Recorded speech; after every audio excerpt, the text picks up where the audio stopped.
Bonsoir à toutes et à tous et bienvenue dans ce nouvel épisode d'un, 2, 3 BD chez les libraires. Avec JLM Assurance BD, bien sûr, mon partenaire. Alors ce soir, je vous propose d'aller en Vendée et de découvrir une nouvelle librairie à Montaigu, justement, où on va retrouver Jocelyn. Salut Jocelyn. Salut Christophe. Alors les Trois Mondes, c'est tout nouveau, hein. C'est ça vient juste d'ouvrir au 1er avril dernier. Bon, donc une nouvelle librairie BD, ça c'est toujours plaisant. Alors la BD, c'était pas vraiment ton domaine, d'après ce que j'ai pu lire à droite et à gauche. Alors professionnellement, non. Moi, je suis passionné de BD depuis une bonne vingtaine d'années, mais en tant que lecteur, avant tout.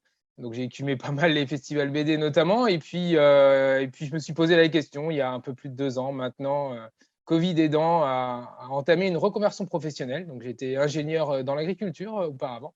Donc D'accord, ah ouais, donc j'ai vraiment pas le changé domaine. complètement de domaine. Voilà. Bon, dans l'agriculture, il y a culture, remarque. C'est ça, c'est ça. Et puis il y a BD aussi sur certains nombres de titres. Donc voilà, j'ai réussi aussi à combler les deux. Et puis j'étais dans une mission voilà, plutôt de conseil. Donc je me retrouve complètement aujourd'hui dans ce nouveau métier de libraire où vraiment l'important, et moi ce que j'aime aussi transmettre, c'est ma passion par ailleurs. Et puis aussi fournir du conseil aussi aux lecteurs. Ah bah ça tombe bien justement, puisque je viens de voir pour avoir trois petits conseils de lecture. Allez, on commence Ouais, par le donc premier. en ce moment, effectivement, je suis tombé, comme beaucoup de gens, sur Le Petit Frère de Jean-Louis Tripp, hein, il y a maintenant un peu plus d'une semaine.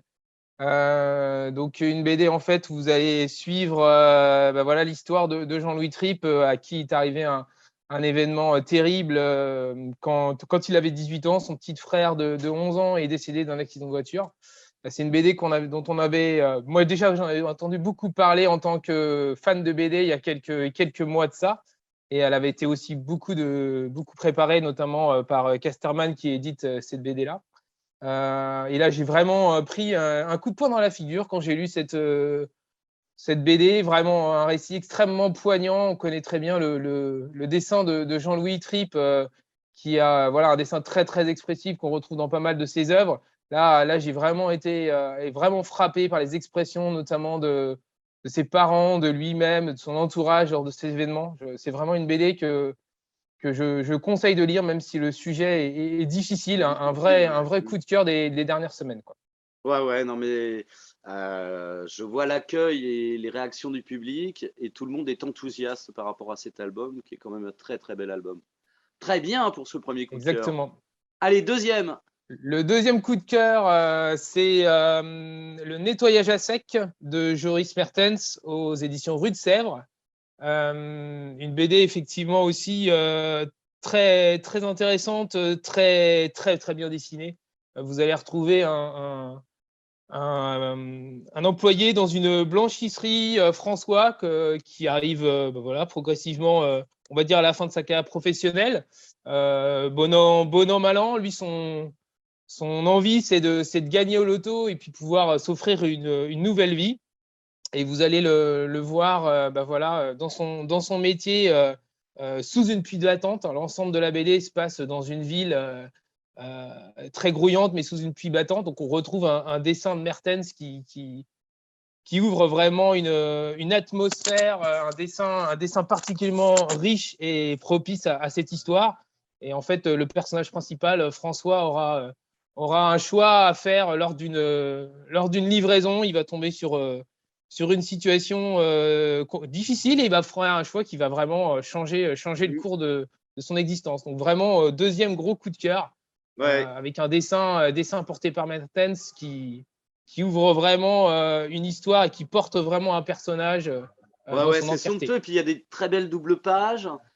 Effectivement, cette atmosphère pluvieuse, là, le pauvre, il cherche son parapluie pendant tout C'est ça. Et l'album. puis il cherche aussi un sens aussi à Oui, sa vie. Et puis je trouve effectivement aussi que sur les personnages secondaires sont très bien brossés. On retrouve une atmosphère vraiment intéressante, quoi. ouais, ouais, c'est vraiment très bien ça. Nettoyage à sec. Nettoyage à Parfait. sec sur Rue de Sèvres. Allez, la petite dernière.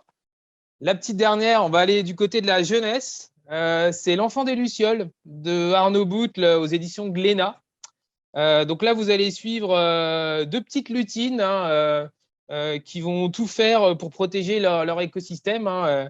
Elles vivent effectivement dans un milieu un peu protégé, mais les humains sont jamais très loin. Et la BD démarre avec voilà un problème de sécheresse. Il n'y a plus d'eau en fait pour alimenter leur nourriture et leur permettre de vivre. Donc les parents vont devoir aller à la capitale demander de l'aide. Et puis la petite lutine, la frifrelle, va devoir effectivement réapprendre de la magie pour pouvoir aider son peuple à survivre. Donc on est vraiment sur un conte, une fable écologique qui résonne très très fort avec ce qui se passe Mhm. dans l'actualité Mhm. et qui donne aussi à réfléchir aux enfants sur l'état du monde et l'environnement, et puis aussi qui est intéressante pour les adultes, parce qu'on est aussi sur un discours à plusieurs portées, Oui. avec un dessin d'Arnold Booth que je trouve très intéressant, très coloré, avec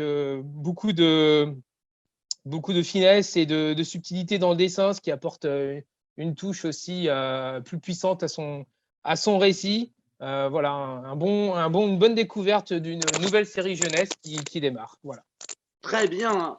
Eh bien, écoute, Jocelyn, je te remercie pour ces 3 coups de cœur de la librairie Les Trois Mondes à Montaigu. Et puis, dès que je viens en Vendée, je viens faire un tour et découvrir cette nouvelle librairie. C'est ça, tu es le bienvenu, ainsi que tous ceux qui aiment la bande dessinée. Eh bien, écoute, on fait passer le message. Jocelyn, à bientôt. Et puis, bonne continuation. Merci Christophe, à bientôt. Allez, Salut. salut!